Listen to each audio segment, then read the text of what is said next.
My name is Edward J. Powers. My name is Edward J. Powers.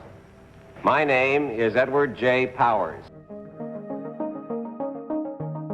I, Edward J. Powers, am a retired FBI agent. Last year, I was appointed executive director of the New Hampshire Sweepstakes Commission. What you just saw and heard is not your ears deceiving you. That was the year 1964 when a retired FBI agent on live television announced the formation of the New Hampshire Sweepstakes.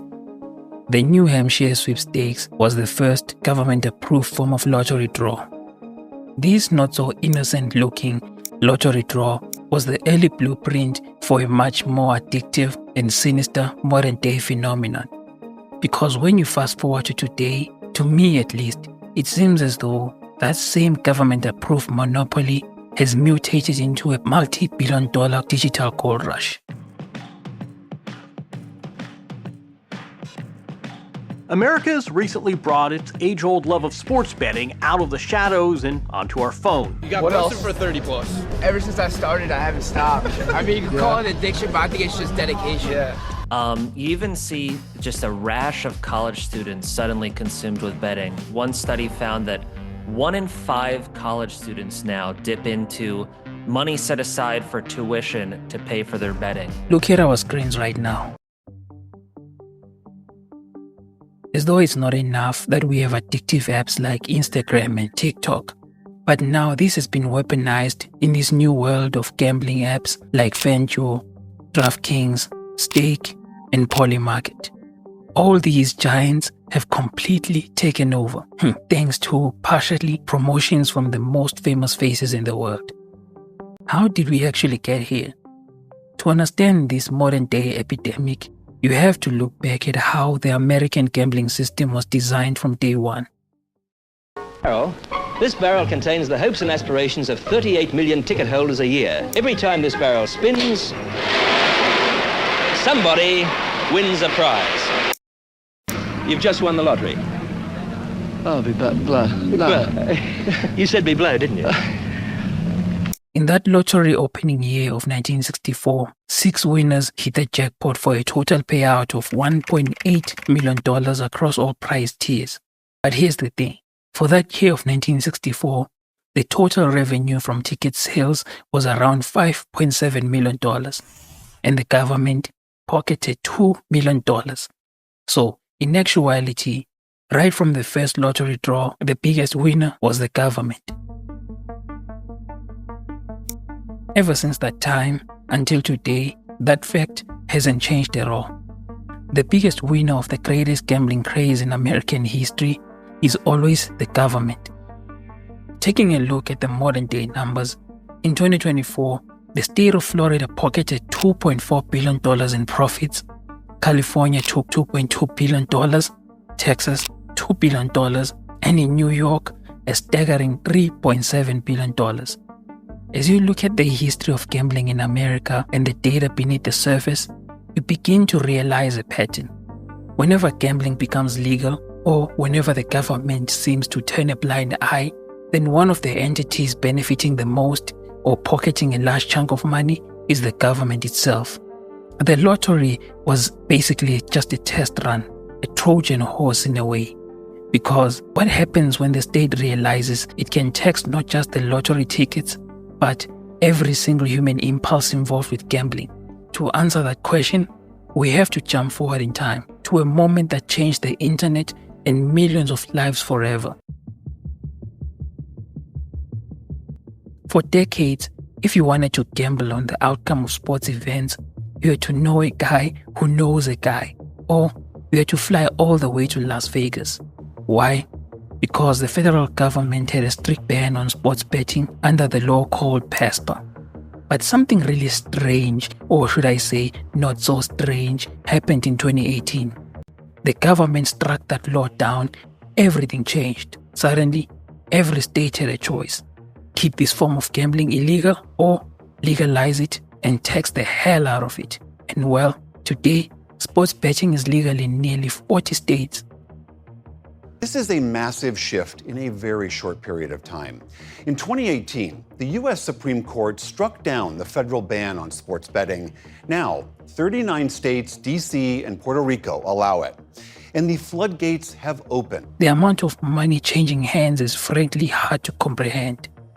Americans legally wagered over $100 billion on sporting events in 2023 alone. To truly see how deep this actually goes, we have to look past the fancy celebrity commercials and focus on the gambling house. Anytime you're watching a game on TV, anytime I open Instagram or Twitter, there's an ad for Fanduel, DraftKings. That phone, huh? No. I think people who aren't familiar might think of the typical gambling addict as, the middle-aged guy in a windbreaker who's betting his retirement savings. It's more prominent in the younger generation, I think, than ever. The sports books and the commercials and the leagues themselves. In 2024, the state of New York didn't just facilitate the betting. They collected over $900 million in pure tax revenue from sports betting alone, just taxes. Across the country, states pulled over $2 billion in sports betting taxes last year alone. You see, from a politician's perspective, gambling is the ultimate cheat code. If a governor raises your income tax, you'll probably vote them out of office. But if they let you download an app and lose $50 on an NFL parlay, you don't even realize you just paid a voluntary tax. Like a $20 entry. It must have escalated pretty quickly there, huh? You can only watch one game at a time, but you can bet on 30, or just world soccer in general. It's on 24 hours a day. It would not be irregular for me to be in bed on my phone from, call it 8 a.m. to noon or even later, 4 games on at once, betting all of them, betting, Bulgarian, Romanian. They market this as funding for education or stimulating the economy. But make no mistake, you are basically in a way funding the state. And honestly though, sports betting, yesterday's news. While millions of Americans are staring at their phones, sweating over something like whether Wembenyama will do a comeback against the New York Knicks, a new, much darker form of gambling has quietly taken over the internet. A platform where you aren't just betting on sporting events, you are sort of betting on reality itself. When I saw how the government reacted to this new gambling craze, it confirmed my suspicions on exactly what this whole system is really about. Just imagine a casino, but instead of a roulette wheel or slot machines, let's say the games are based on recent news cycles. Will the Federal Reserve lower interest rates? Will Taylor Swift get married next week? Will Donald Trump win the election? Or will Zora Mamdani become the mayor of New York? This is the world of prediction markets. Right now, at this point in time, the absolute king of this space is a platform called Polymarket. This is the main page. Polymarket's users bet on all kinds of questions. Fed decision, Bolivia presidential election. Will Taylor Swift get married this year? When will there be a ceasefire in Ukraine? Who will win the 2028 election? And how accurate is it? It's the most accurate thing we have. If you live in the United States, then you've probably heard of Polymarket, or at least you'll probably hear about it anytime soon. Polymarket is said to be built on crypto, so it basically has elements that are decentralized. Due to that fact alone, it had one of many reasons why it caused an absolute frenzy. During the 2024 election cycle, billions of dollars flowed through these types of platforms. I honestly believe people love it because it doesn't feel like gambling. It feels like investing. When you place a bet, you start to feel like you are a day trader, analyzing the news and making an educated financial decision. You basically feel like you are buying shares in a real-world event. But let's call it for what it is. This is the financialization of everything. Or, in other words, it's simply betting. When you become addicted to something, your brain will grab hold of anything that justifies your addiction. It's not gambling, it's investing. No. It's gambling. And this type of gambling is quite unreliable because it doesn't have reliable historical patterns to base your assumption off of. Well, that's according to me personally. Now, You think the U.S. government, the entity that supposedly protects consumers from dangerous financial risk, would step in, right, and shut the whole thing down immediately, right? Well, they tried, sort of. The Commodity Futures Trading Commission, or the CFTC, basically the financial law enforcer of the government, went after Polymarket. In 2022, they gave Polymarket a $1.4 million fine for operating unregistered derivatives. They ordered them to block all US users, so you think the case is closed, right? The government protected the people, right? Well, not exactly, because some Americans just use VPNs to bypass the block anyway. And the government, they knew about this. They still know about this actually. Here's where the facade completely crumbles. While the CFTC was busy fining Polymarket, another company called Kalshi, which does exactly the same thing, allowing you to bet on real-world events, took the government to federal court. Kalshi basically said, we want to let Americans to legally bet on the US elections. The CFTC tried to block this, but in late 2024, a federal judge ruled against the government. The judge essentially said, let them bet. The floodgates were opened, and suddenly, the government's tune started to change. With Kalshi, you can make predictions on anything, right from the palm of your hand. Told you. Everything's happening. Trade it. Kalshi. Remember the pattern. The government doesn't actually care if you gamble your life savings away on a football game or if you buy a bunch of lottery tickets.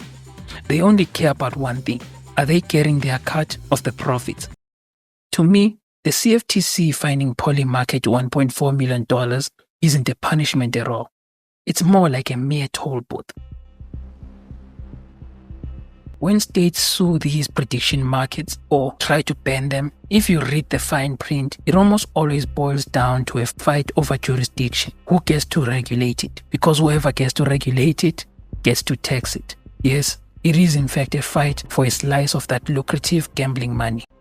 I started looking into this, just wanting to know how big the lottery actually is, but what I found was an entirely engineered system. Economists have a term for things like the lottery and government-sponsored gambling. They call it regressive tax.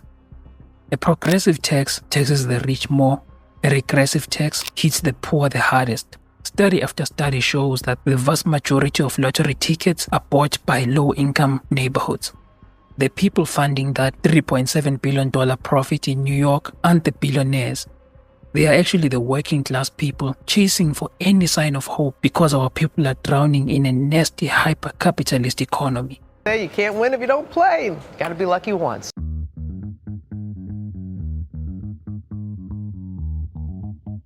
To win. All right, Eva, hey, I'll take the chance, right? Why not? I'm here now with Mega Millions lead director Gordon Medenica to talk more about this lotto fever that Gordon is truly sweeping the nation here. We're actually in uncharted territory. This is, it's never happened before for Mega Millions. Check those tickets right now because we've learned that about 15 people in different states, they've actually have tickets right now that are worth $1 million. $1 million? Yeah. 1 in 302 million. Those are the odds. Those are the odds. Those are the odds. 1 in 302 million. Those are still a chance odds. Like you have to play to win. That's right. And to think that wasn't bad enough. But now, with sports betting and Polymarket, we have actually gamified that hope that people are feeling deep inside. We have put a casino in the hands of every single American. We have made it so you can gamble on the move. The government doesn't even need to build these apps. They don't need to draw the odds. They just need to sit back, license the operators, and collect billions of dollars in risk-free profit. This has been the case since the 1800s. Where a form of gambling or a form of lottery was a way to finance the American economy before income tax took over that role. That shift is now going back away from income tax and slowly towards this gambling craze. They are now successfully outsourcing taxation of our dopamine receptors. So, the next time you see a billboard promising a massive Powerball jackpot or your favorite celebrity tells you to use their promo code for a risk-free sports bet or putting your money on a Polymarket election prediction, just remember one thing: the house always wins. If you think what the political elite and the gambling elite are doing to Gen Z and all other Americans is actually bad, then you really need to check out my video on what private equity is doing to American healthcare companies, or better yet, check out my video on how private equity has destroyed your childhood companies.